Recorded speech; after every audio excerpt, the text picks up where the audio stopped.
into your house? A widow with a child and a man at night? Yes! Because he's the only one who doesn't pretend to care. Anna Yeager slowly wiped the sweat from her brow as she finished the last chores in the yard before sunset. A summer day in Pennsylvania was drawing to a close, and a wash of golden light lay across the fields and the wooden house that had become her refuge. Only a year earlier she had shared these burdens with her husband, but now everything rested on her shoulders. Her 8-year-old daughter, Ruth, sat quietly on the porch with a book in her hands. Lately the girl had been pale and subdued illness was sapping her strength. Anna knew they needed treatment, expensive medicine, and trips to doctors. But after her husband's death, the farm had fallen into debt, and there was barely enough money for the essentials. At first the community helped with food and chores, yet the financial troubles remained hers alone to manage. She took off her white cap and closed her eyes for a moment, trying to gather herself. "God, give me strength," she prayed silently when she suddenly heard an engine buzzing on the gravel lane in front of the yard. A black car pulled up to the gate a stranger. Anna tensed. The car stopped, and out stepped a man in an expensive gray suit. He looked sharply out of place against the simple country scene. The stranger walked toward her with a confident stride and the faintest smile on his lips. Anna gripped the edge of her apron more tightly, feeling her heart beat with uneasy urgency. She understood this visitor was no accident. "Good afternoon, Mrs. Yeager," the man said, stopping by the porch. "I'm Henry Doyle, a representative of Penland Development. May I speak with you?" Don't scroll. The most interesting part is next.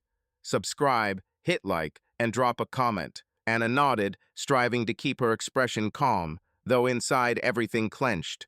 She noticed Ruth peeking out fearfully from behind the porch's mosquito screen. With a gesture, Anna told her daughter to stay inside. "Please," she said softly, stepping toward the guest. "How can I help you?" Henry Doyle paused, letting his gaze sweep over the yard, the old wooden shed to the side that needed repairs, the neat garden with foliage blackened by the August sun, and the house itself, where the paint was peeling. He pulled a paper folder from his jacket pocket. "I understand things are tough for you right now," he began in a tone of feigned sympathy. "The loss of your husband, a small child. I am sorry for your grief." Anna remained silent, wary for what would come next. "Our company is buying up land in the area," Doyle went on, opening the folder and taking out several documents.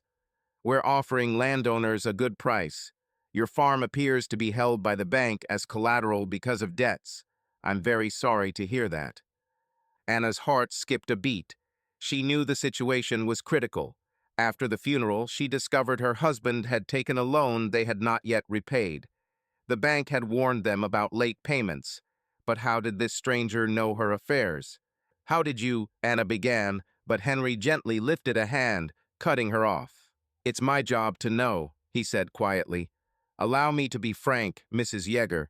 If you sell the farm now, we'll cover all your debts, help with your daughter's medical expenses, and even pay an additional amount that will remain in your account. You could start a new life without this burden." She listened, and each word fell on her heart like a heavy stone. "We'll pay you extra." It sounded too good to be true, but it meant one thing: losing her home, the land where her husband lay buried, where her whole life had unfolded. Leave the community? For an Amish woman, that was unthinkable. "You want me to sell the land?" Anna asked slowly, feeling her throat tighten. Henry smiled gently, as if they were discussing something ordinary. "We want to help you, Anna. Our company is planning a major project nearby. Your farm is in a very convenient location. Believe me, you would only gain from this deal. You could move wherever you wish, stop worrying about the debt, and about your child's health. I've heard the little one has problems, yes. Medicine can be costly." Anna felt her cheeks flush, a mix of anger and shame. He dared to hint that he knew about Ruth's illness. From where? Gossip. Or had he researched everything about her as if she were just an asset in a transaction? "I don't need charity," she replied coolly, "and I don't intend to sell the land." Henry sighed, as if he truly sympathized. "I understand your feelings, but be realistic. The debts won't disappear. The bank is ready to put the farm up for auction. Imagine strangers coming into your home while you're left with nothing. We offer a dignified way out. You should think of Ruth's future. She clenched her teeth. Of course, she thought about Ruth's future day and night. Every single day, she racked her brain for how to find money for doctors, how to keep a roof over her daughter's head. This man's offer sounded sweet and poisonous at once, too much like a bargain with her conscience. I have time until the end of the month, Anna said tensely. The bank gave me a reprieve, and I expect to repay what's owed. Henry smiled almost imperceptibly and stepped closer. Anna caught the scent of his cologne, sharp, expensive, alien. And how do you plan to do that? He asked gently, with a note of barely veiled contempt. By selling jam at the roadside, or do you expect the community to hand you the money? Anna said nothing. She had no answer. The community had already done what it could. Food, help with the child. People had little money. Everyone lived simply, and she was ashamed to ask for more. Truly, where could she find enough to pay off the loan? Henry stood too close, and she took a step back. He tilted his head, trying to meet her eyes. I'll leave these papers with you, he said, placing the folder in her hands. The amount we're offering is spelled out clearly. Believe me, you won't get another chance like this. In a few days, I'll stop by to hear your yes. She wanted to throw the papers back in his face, but she restrained herself. Her upbringing held her in check. She only lowered her hand with the folder, promising nothing. Very well, Mr. Doyle, Anna said coldly. I'll read it. The guest nodded, satisfied. A wise decision. Then I'll see you soon, Anna. He turned and walked to his car. Anna stood there, clutching the folder in her fingers, until the black vehicle disappeared around the bend. Only then did she feel her knees weakening. She sat on the porch steps and closed her eyes, trying to master her despair. Mom? Ruth's small voice snapped her back. The girl stood in the doorway, drawn in on herself. She had likely heard pieces of the conversation and grown even more frightened. Anna set the wretched folder aside and reached for Ruth. The child came over, and her mother hugged her tightly, smoothing the light strands of hair that had escaped from under her bonnet. Don't be afraid. It will be all right, she whispered, though tears were pricking her own eyes. God is merciful. He will help us. Ruth nodded but clung to her mother's shirt. Anna rocked her as if she were little, gazing out toward the darkening horizon. The wind carried the smell of rain. Far beyond the fields, a gray wall of clouds was moving in. Anna, a call came from the fence. She looked up. At the gate, holding a horse's lead, stood Jonas Miller, a young carpenter who had recently come to their area. He lived 2 homesteads away, helping a family build a shed. Anna knew little about him. People said he had lived among the English for a time. That's what the Amish called the rest of the world. That stirred both curiosity and suspicion. Peace to you, Jonas greeted her, stepping into the yard. Forgive me for calling so late. Anna quickly wiped the corners of her eyes and released Ruth. Peace to you too, Jonas, she answered, forcing a smile. It's all right. Come in. Has something happened? The carpenter came closer, tipping his hat in greeting, though the first drops of rain were already dotting his dark curls. Tomorrow morning we're raising the frame for the king's barn, he explained. I wanted to ask whether you might have some large wooden stakes. We ran short, and the store's already closed. There may be some in the shed, Anna nodded. I'll look. She rose. Ruth stayed on the porch, and Anna walked quickly toward the old shed that stood apart at the edge of the yard. Jonas followed, leaving his horse tied by the fence. Swinging open the shed's heavy doors, Anna ran her palm along the wall, feeling for the kerosene lamp that should be hanging nearby. Inside it was dark and smelled of dust and mildew. The roof leaked, and the corners had long since gone damp. I'll hold the door, Jonas called from behind as she lit the lamp. Dim light washed over the space.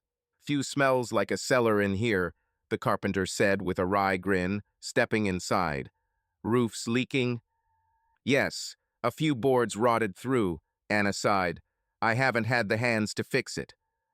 She went to the pile of old tools where the stakes might be. I'll help, Jonas said, bending beside her and sorting through a jumble of boards and rope. Anna scanned the clutter and her thoughts at the same time. The talk with Henry Doyle gnawed at her. She glanced at her neighbor from the corner of her eye. Tall, strong, his face intent. Jonas had his sleeves rolled up, exposing powerful forearms roughened by work. "You're looking for something more than stakes," he said softly all of a sudden, still sifting through the wooden odds and ends. Anna shot him a surprised look. "What makes you say that?" Jonas smiled faintly at one corner of his mouth, not lifting his eyes from the task. "You look as if you've lost something important, or as if something's threatening you." Anna's heart thudded. Had he heard something, or did he just guess right? She looked away. "You shouldn't think that. I'm only tired." Jonas didn't press. A moment later, he called out, "Got one." He pulled out a long wooden stake. "And here's another," Anna said, spotting one nearby. With 4 stakes gathered, they stepped out of the shed. The sky had turned leaden, the air heavy. Rain was about to break. "Thank you," Jonas said, taking the stakes in his arms. "You've really helped. I'll bring them back tomorrow." "No need," Anna tried to smile. "Just make sure the king's barn stands firm." They walked toward the gate. Jonas glanced, almost by accident, at the folder Anna had left on the bench by the porch when she was hugging her daughter. It lay out in the open, and a few drops had already fallen on the cover. "You've got something getting wet," he said, nodding toward the papers. "Oh," Anna started and hurried to tuck the folder under the eaves. Jonas narrowed his eyes. He recognized the logo on the folder, Penland Development. Years ago, when he had lived among the English, he'd heard of the company. They aggressively bought up farms and didn't shy away from pressuring the owners. "Did Henry Doyle stop by?" the carpenter asked quietly. Anna froze, looking at him with fear and surprise. You know him?" "Not personally," Jonas shook his head. "But I know about him and his methods. He talked several farmers in the next county into selling. There were others who resisted, and then suddenly had serious problems." Anna felt a chill run down her back. Her instincts had not deceived her. This man was dangerous. "He wants to buy my land in exchange for the debts," she admitted barely above a whisper. "And he's pushing." Jonas studied Anna's face. "You're not alone," he said quietly. "Don't be afraid of him." Anna dropped her eyes. "Easy for you to say, but thank you." They reached the gate. Jonas heaved the stakes into a small cart behind the horse. The rain had begun to fall more steadily now, big drops hitting the earth. "You should go inside," he said with concern. "A storm's coming." Anna nodded, hugging the folder to her chest. "Thank you again for stopping by," she said, "and for the support too." Jonas only smiled at the corners of his mouth. "Good night, Anna. God be with you." She stood for a moment, watching him ride off into the gray veil of rain. The next morning, Anna woke with a heavy heart. She had slept hardly at all, hearing in turns the insistent words of Henry Doyle and Jonas's gentle voice. "You're not alone." She wanted to believe it. After lighting the stove, Anna put on a pot of chicory coffee. Ruth was still asleep. The night's thunder had worn her out, so better to let her rest. Over a modest breakfast, a slice of homemade bread with butter, Anna finally opened the folder Doyle had left. Inside was a contract expressing her intent to sell the farm. The sum printed in stark black made her gasp. It would be enough to pay the debt, cover Ruth's treatment, and still have money left. But at what cost? She pictured packing her things, leaving this home, this land. Where would she go? To town, to the English. In the Amish community, there was no spare land. She could move to another state where new settlements were being founded. But that would mean leaving her husband's grave and everything she loved. And would another community accept a widow with a sick child? Anna clenched her jaw and slammed the folder shut. "No," she whispered to herself. "I won't give up the land." Her thoughts were cut short by a decisive knock at the door. Anna quickly wiped away the tears that had sprung unbidden and went to open it. On the threshold stood Jonas Miller with a roll of canvas in his hands. "Good morning, Anna," he said, tipping his hat. "Forgive me for coming unannounced. I returned the stakes to the kings and thought the night's rain must have done a number on your shed, so I brought a tarp to cover the roof for now."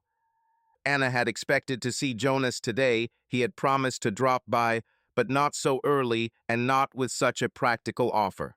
"That's very kind," she said sincerely. "The roof does leak, and I worried it would flood everything in there." "Let's take a look," the carpenter nodded. Anna tied a kerchief over her hair and went outside with Jonas. They headed for the old shed. The ground squelched after the night's downpour, puddles gleaming everywhere. The sun was just lifting, and steam lay over the wet grass like a low mist. "Wow," Jonas looked inside. Wet patches mottled the floor, proof of new leaks. "We need to patch this right away." "I can't manage it alone," Anna admitted, shoving wet hay away from the threshold with a shovel. "I'll be glad to help," Jonas said simply. "If you've got a ladder and a few boards, I'll set the tarp now, and later we'll replace the rotten spots." Anna glanced at him, embarrassed. "You already gave your time yesterday. I can't ask for more." "You're not asking," he replied calmly, meeting her eyes. "I'm offering. Isn't that what a community is for, to hold one another up?" Warmth stirred in Anna's chest at those words. She nodded. "All right." The ladder's propped behind the shed, and there are a few soundboards in the corner. They set to work together. "Have you been back in our community long?" she asked shyly, to keep the conversation going. Jonas paused a moment, wiped his brow with his sleeve. "I came back this spring," he said briefly. Anna waited for more, but he returned to his work in silence. His few words made it clear he didn't care to talk about his time among the English. "I'm sorry I've no right to pry," she added softly. Jonas glanced at her quickly. "It's all right. There's not much to tell. I'm glad I came home." Anna nodded. Every Amish youth faced the trial of the world during Rumspringa, those teenage years when they were allowed to live outside the community. Not everyone returned. Jonas, it seemed, had lived among outsiders longer than most, but in the end he had come back. Before long the holes in the roof were patched, and Jonas climbed down the ladder. Anna handed him a mug of cold well water. "Thank you truly," she said. "You've saved my old shed." "It's nothing," he smiled, taking a drink. "You've got plenty of good things in there, tools, lumber. We need to keep it all safe." Anna looked around the cluttered space. Old benches, coils of wire, broken carts, odds, and ends her husband had stored, just in case.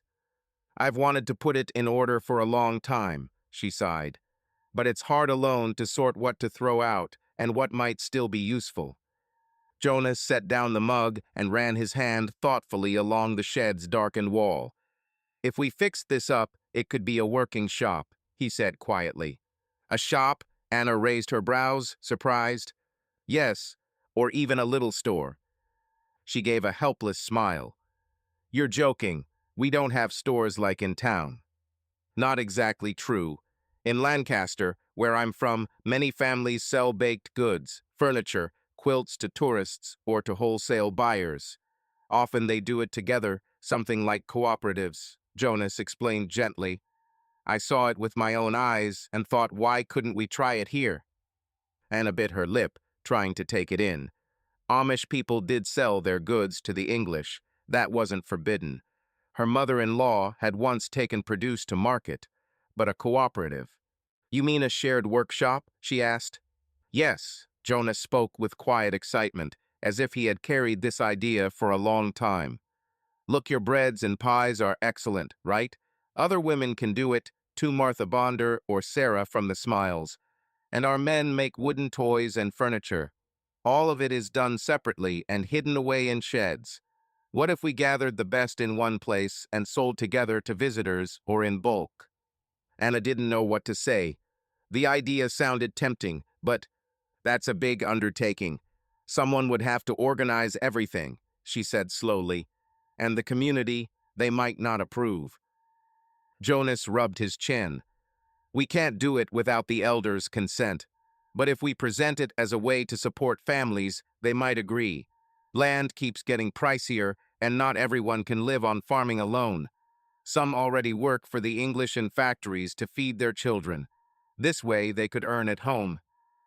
He spoke with a shine in his eyes. Usually reserved, Jonas now looked like a man who had found a purpose. But what does my shed have to do with it? She asked softly, almost understanding, yet wanting to hear him say it. Jonas smiled. I'll help repair it. With other men, if they'll agree, we could set up a workshop and a small space to sell. Let the English come here to buy, or we'll ship items wholesale to the cities. Anna shook her head. I have no money for repairs and nothing to pay you. I'm not asking, he said, meeting her gaze again. You understand why. And for whom? For you, for Ruth, and for the whole community. A lump rose in her throat at the mention of her daughter. And if nothing comes of it, she whispered. Jonas thought for a moment, then answered firmly, it won't be worse than now. He was right, things could hardly be worse.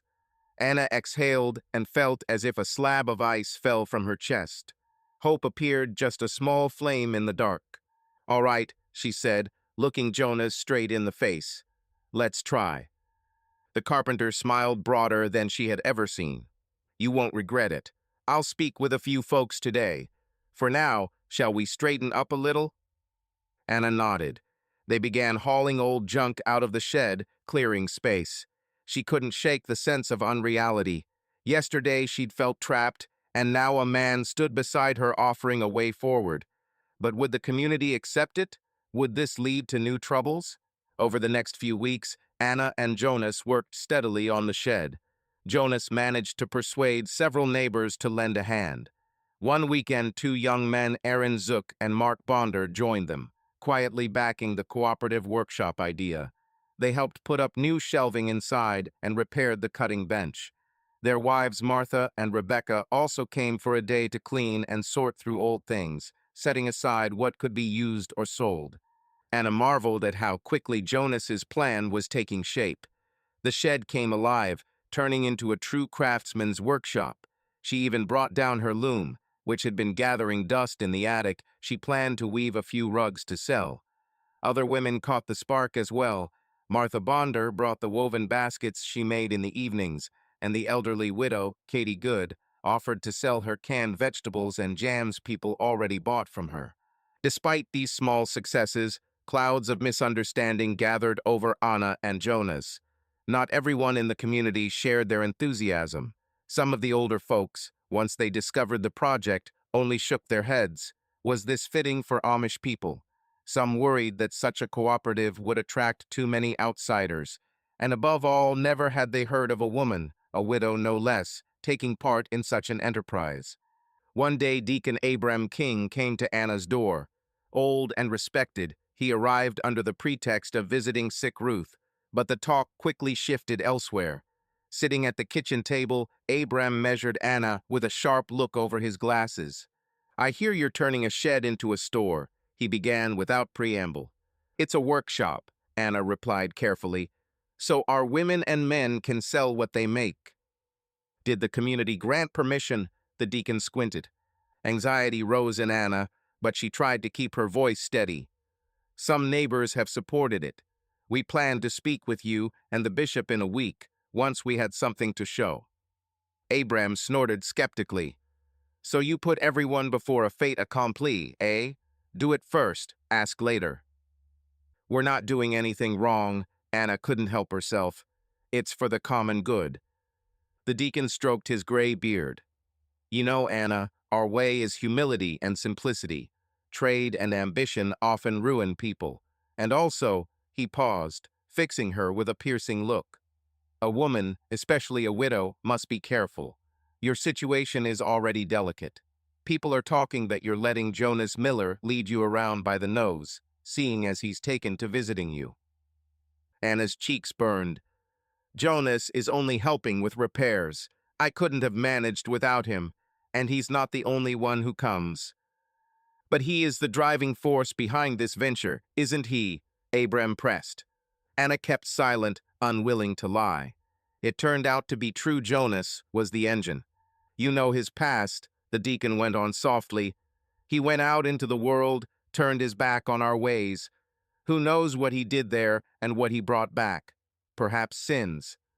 Indignation welled up in Anna. Jonas is a good Christian. He left the world and returned to the faith. Doesn't that matter more? Abram only sighed, rising to go.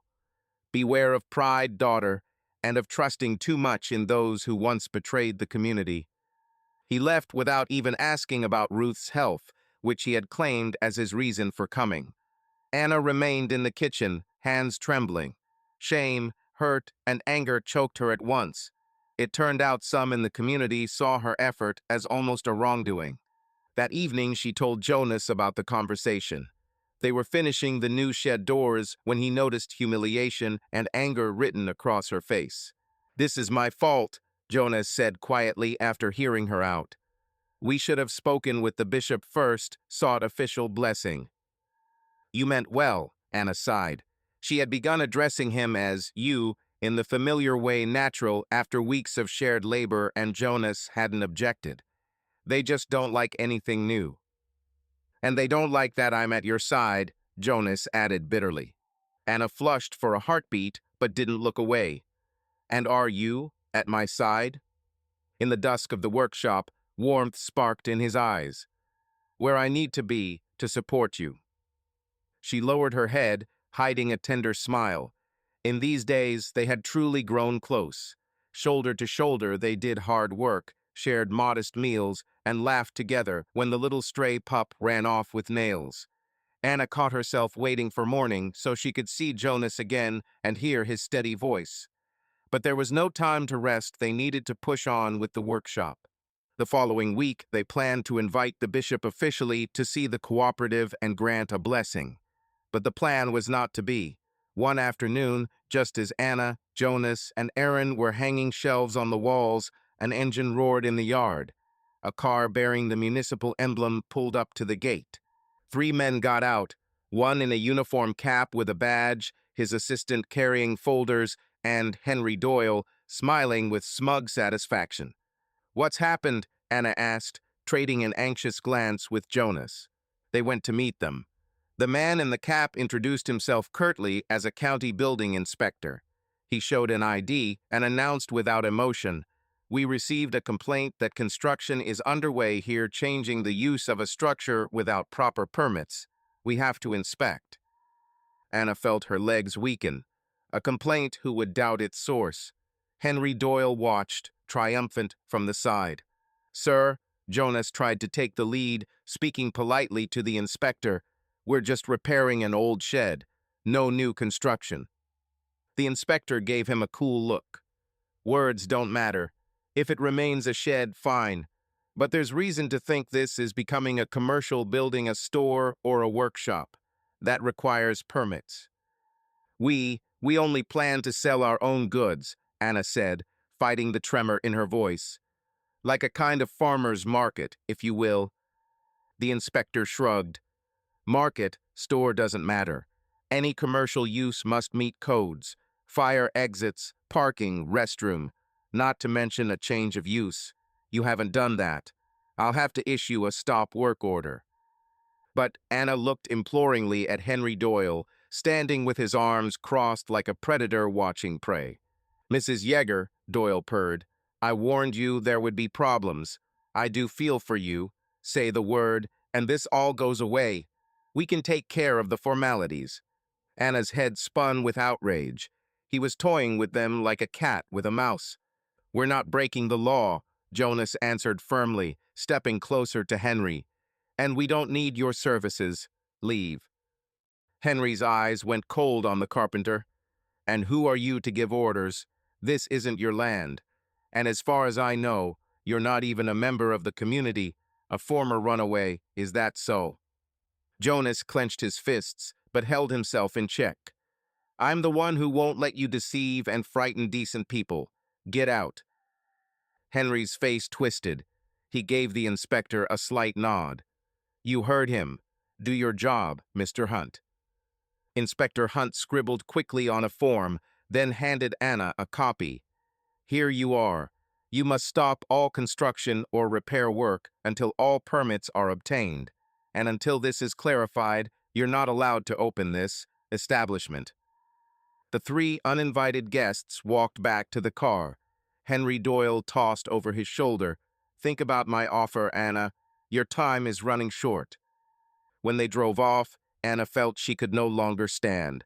She sank onto the porch steps, hands trembling around the paper. The order shut them down flat. Aaron, who had witnessed the entire scene, shook his head. I'm sorry, Anna, but I can't risk it now. If I get fined, I don't know how I'd feed my family. We'll sort it out, Jonas said quietly, but Aaron was already taking his jacket off the nail and heading out. I just can't, he muttered, guilty. Let me know when it's resolved. For now, I'd better step back. Anna understood he had 3 small children. In her place, she might have done the same to protect her family.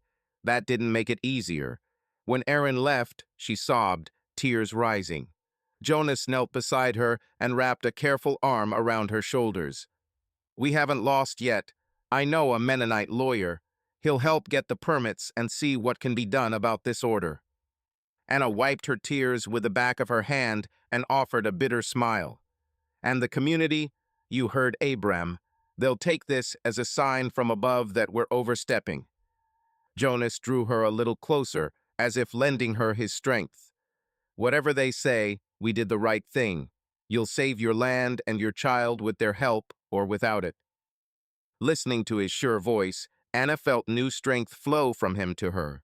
She knew Jonas was ready to fight to the end, for Ruth and, perhaps, for her. Thank you, she whispered. Jonas met her gaze, and in that moment Anna felt what she had tried so hard to push down. What she felt for him was more than gratitude or friendship. Judging by his eyes, he felt it too. Still, neither dared to say or do anything. We should go, Jonas said softly, lowering his arm. I'll arrange a meeting with the lawyer. We'll fight.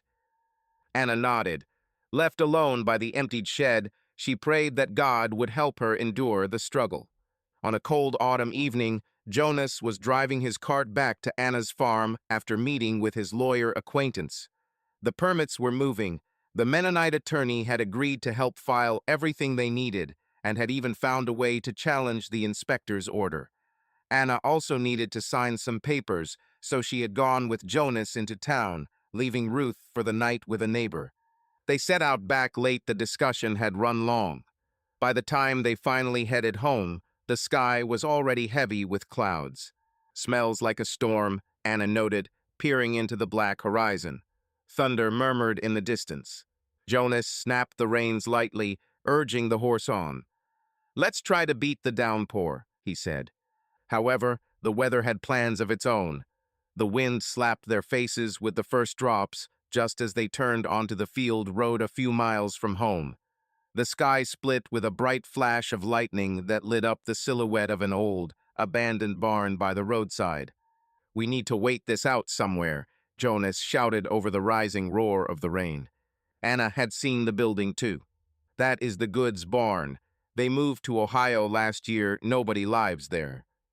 The horse was already skittish from the thunder.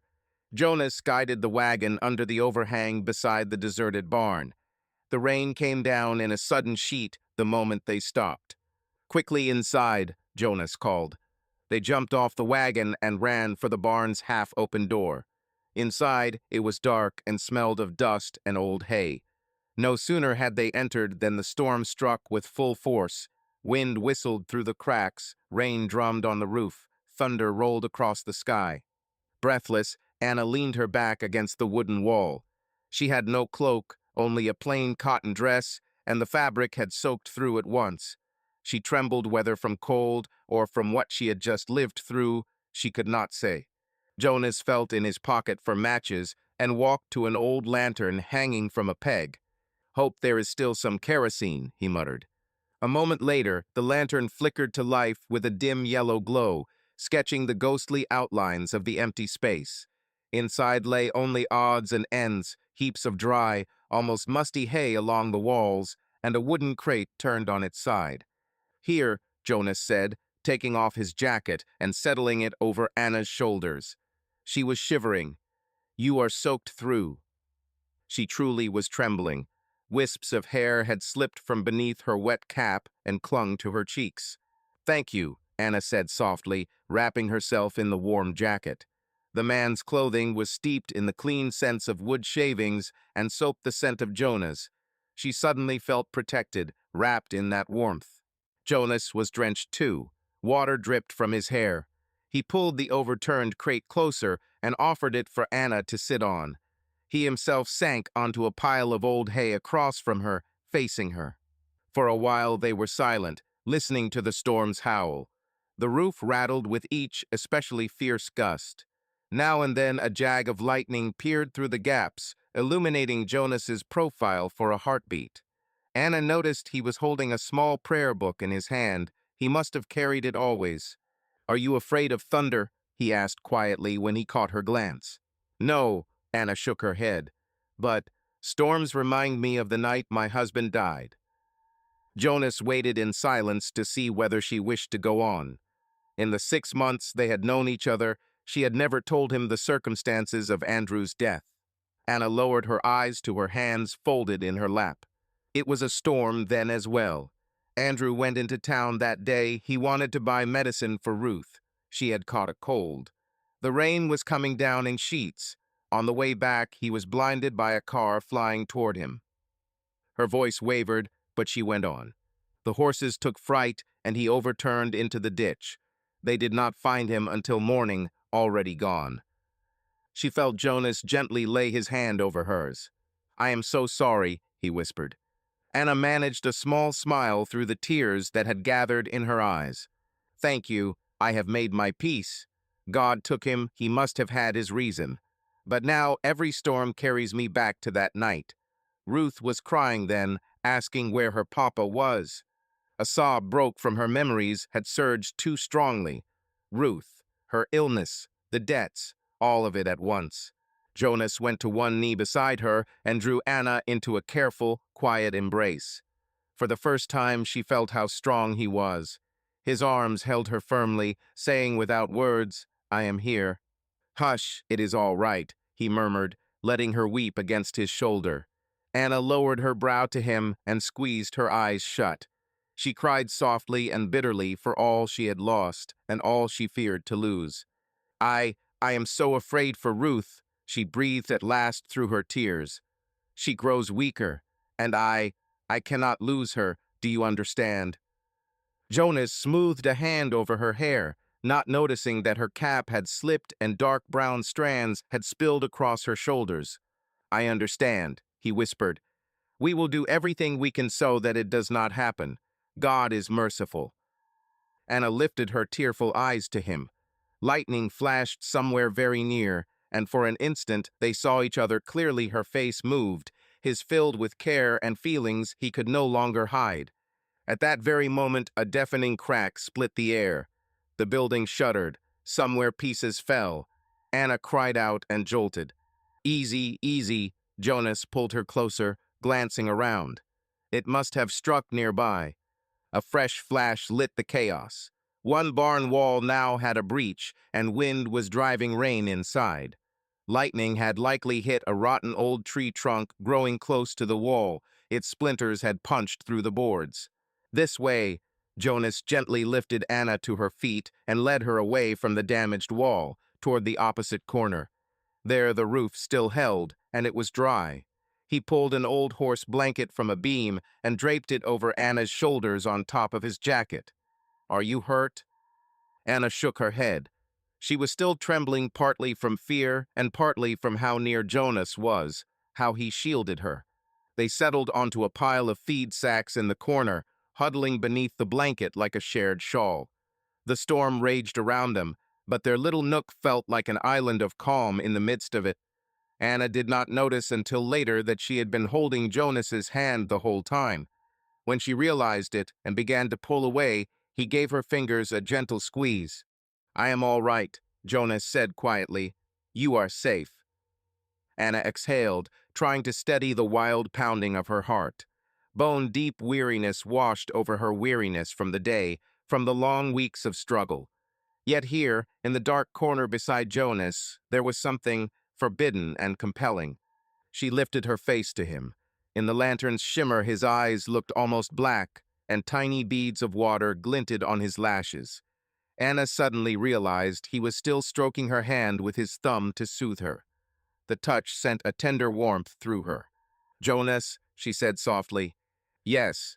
His voice was husky with feeling too. "I could not have managed without you." "We are together," he answered, barely restraining the urge to gather her in again. "I am not going anywhere."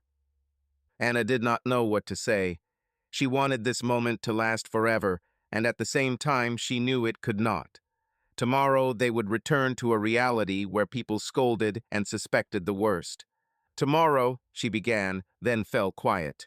"Tomorrow will be tomorrow," Jonas said gently, understanding her thoughts.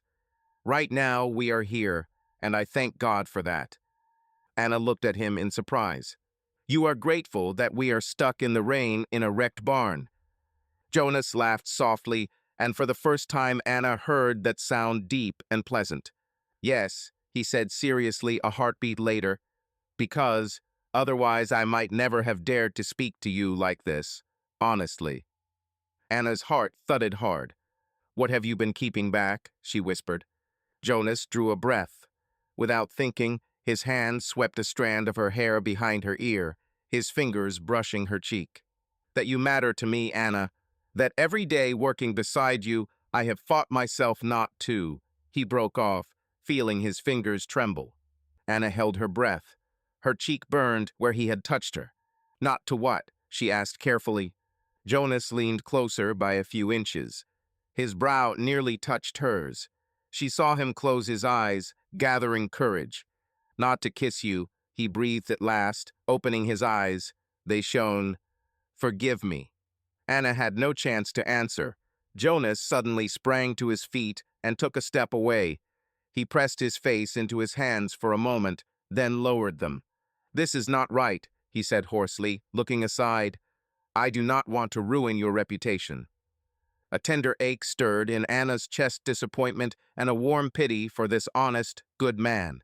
She rose and came to him, stepping barefoot across the hay. She had slipped off her shoes earlier to warm her feet under the blanket. With just her fingertips, she touched his forearm. "You are not ruining anything. We both feel the same, do we not?" Jonas glanced back. Surprise in his eyes softened into tenderness. "We do. But if we give in, you know what the consequences will be." Anna smiled sadly. "I know, so we will not." She stepped closer and rested her forehead against his chest, listening to the wild beat of his heart. "But I need you," she whispered, "like no one else." Jonas carefully wrapped his arms around her, breathing in the scent of her hair. "And I need you," he murmured. "I promise I will stay as long as you let me." They stood like that for a long time, while the storm slowly ebbed beyond the walls. At last, the cold began to make itself felt. Anna barely stifled a yawn. "You should rest," Jonas said quietly, picking up the blanket from the floor. He spread some hay well away from the broken wall and laid the blanket over it. "Lie down." Anna meant to protest, but her eyelids grew heavy. The day had been exhausting. She yielded and settled onto the makeshift bed. "And you?" she asked as Jonas turned down the lantern. "I will be right here," he said, nodding toward a spot a few yards away. "Do not worry, I am comfortable." In the dark, Anna could just make out his shape stretched on the hay a little distance off. A sudden thought struck her. Her reputation truly was at risk now. If anyone learned they had spent the night alone together. Yet hearing Jonas's steady breathing nearby, she felt no regret. "Jonas," she called softly. "I am here," he answered in the darkness. Anna smiled into the dark. "Thank God for this night." He answered with a quiet chuckle and, "Sleep, Anna." By dawn, the storm had passed. Jonas rose first and peered outside with care. A light drizzle still fell, but the sky was clearing. He led the horse from under the overhang and hitched it to the wagon, which they had been fortunate to keep out of the worst of the weather. Anna woke when he called to her gently. She opened her eyes and at once remembered where they were. She felt a flutter of embarrassment, but Jonas's look was practical and kind, with no trace of regret for the night. The barn door was jammed with splintered wood, so they had to leave through the gap in the wall. Their clothes had dried a little overnight, but they certainly did not look their best. "We will say the storm caught us on the way," Jonas said, helping Anna up into the wagon. "It is the truth." Anna only nodded. Her heart gave a small pang. They had not even set out, and she already missed the closeness they had known in the night. But now there were other things to think of. When they reached the village, it was still early, yet some Amish were already busy around their homes. Jonas stopped the wagon on the edge of town so Anna could walk onto her own property, fewer questions if people did not see them together. He kept the farewell brief and promised to come by that evening to discuss news from the lawyer. Anna had barely crossed the threshold when the neighbor with whom Ruth had spent the night hurried over. "Thank the Lord you are safe," Mrs. Lapp exclaimed, taking in Anna from head to toe. Her eyes narrowed at the wrinkled clothing and the hair Anna had not had time to tuck neatly beneath her cap. "Where on earth have you been?" With effort, Anna explained that a storm had caught them on the road, and they had had to wait for morning in an abandoned barn. "Them meaning whom?" the neighbor pressed. "Me and Jonas," Anna answered honestly, knowing there was no hiding it. "He was with me. We had gone on business for my place."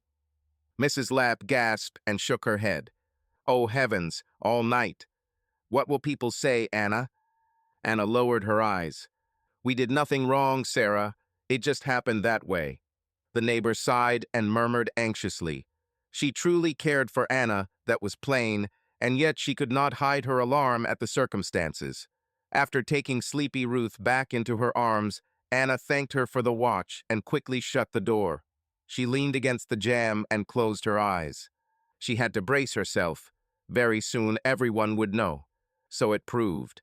Before noon, 2 ministers of the community came to see her, Bishop Eli Bourne himself and Deacon Abram King. They were more solemn than ever, and Anna invited them into the sitting room with a sinking heart. "Sister Anna," the bishop began, sitting and studying her face, "we have troubling reports. People say you spent the night alone with a man who is neither kin nor husband. Is that true?" Anna folded her hands, trying not to show her agitation. "Yes, but it was forced upon us. We were overtaken by the storm. The roads were washed out. You should have stayed in town or found shelter with a family of our faith." Abram cut her off sharply. "Not wandered who knows where with a young man." The bishop raised a hand to stop Abram and looked at Anna with stern gravity. "We want to hear one thing from you. Did you break your vows of purity?" Anna clasped her hands so tightly the knuckles whitened. "No," she answered too quickly. "We spent the night under one roof, but we did not sin. Jonas is an honorable man. He behaved with respect." Abram snorted. "Oh, sure, he sat in one corner praying all night and you in another. Do not make us laugh, Anna." Heat rose in Anna. "It is the truth. If you do not believe me, that pains me, but I have nothing beyond my word." The bishop shook his head and rubbed his brow.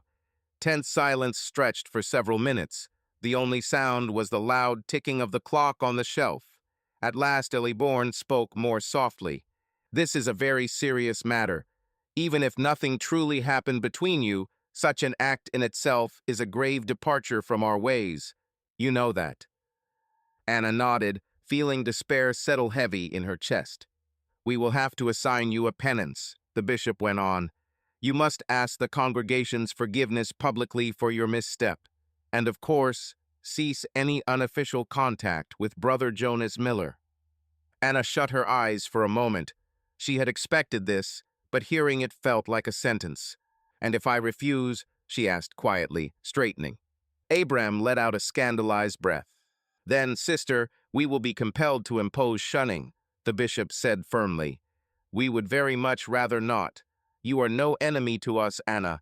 We want to guard you from sin and set a wrong right." Anna lowered her head. Ruth's face rose before her. If they shunned her, the community would turn away. No one would buy from her, no one would help.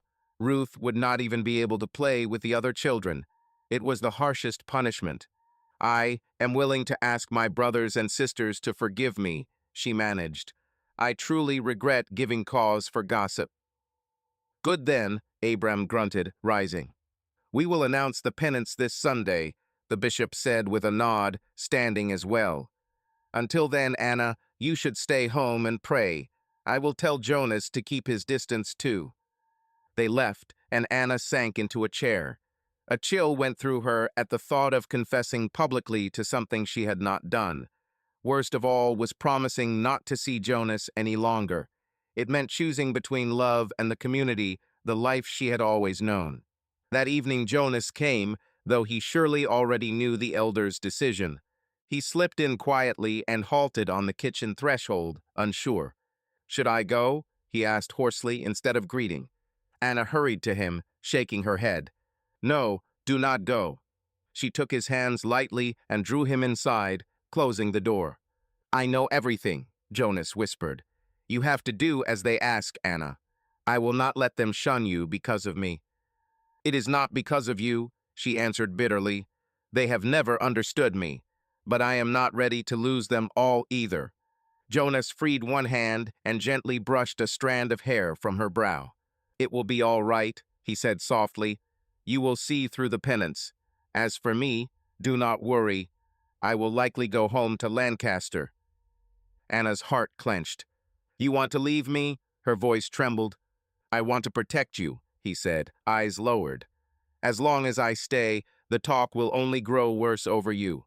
If I go, time will calm it. People will forget." Anna looked at him through tears. "What about the land, the cooperative, Ruth?" Jonas's face darkened. "I have taken care of that.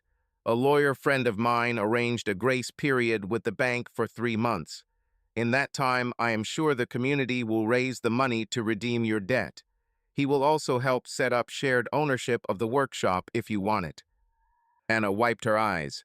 "You have decided everything, except one thing. Do you yourself want to be here with me?"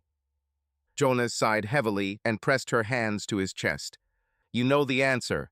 I want to be with you more than anything in this world. But more than anything, I want you safe and happy. If leaving is what it takes, I will go." She fought back a sob and shook her head. "No, Jonas, do not. We have stood through so much already. Do not go." She could not say more. Jonas held her tight, and she let her tears fall against him. They stood like that, unaware that fate was already turning toward a change that would alter everything. The next morning, a knock woke Anna. Several neighbors stood on her step. They brought her an envelope of money collected by the community to help save the farm. Anna could not hold back tears of gratitude. That same day, the bishop sent word. Jonas had voluntarily asked to be received into the church to show the seriousness of his intent. The elders chose to show mercy. All that was required of Anna was to speak her regret publicly for the night's imprudence. In turn, the community promised to support her in the struggle with the corporation. On Sunday, Anna humbly asked forgiveness in meeting. They forgave her sincerely and welcomed her back. After the service, many came up to offer support. Anna felt again like part of a large family, and from a distance Jonas rejoiced for her as he prepared to become a full member of the congregation. Not long after, the bank confirmed that the debt was paid. The funds gathered by the neighbors and the proceeds from the cooperative's first orders were enough to cancel the auction of the land. What is more, a fund was established for Ruth's treatment.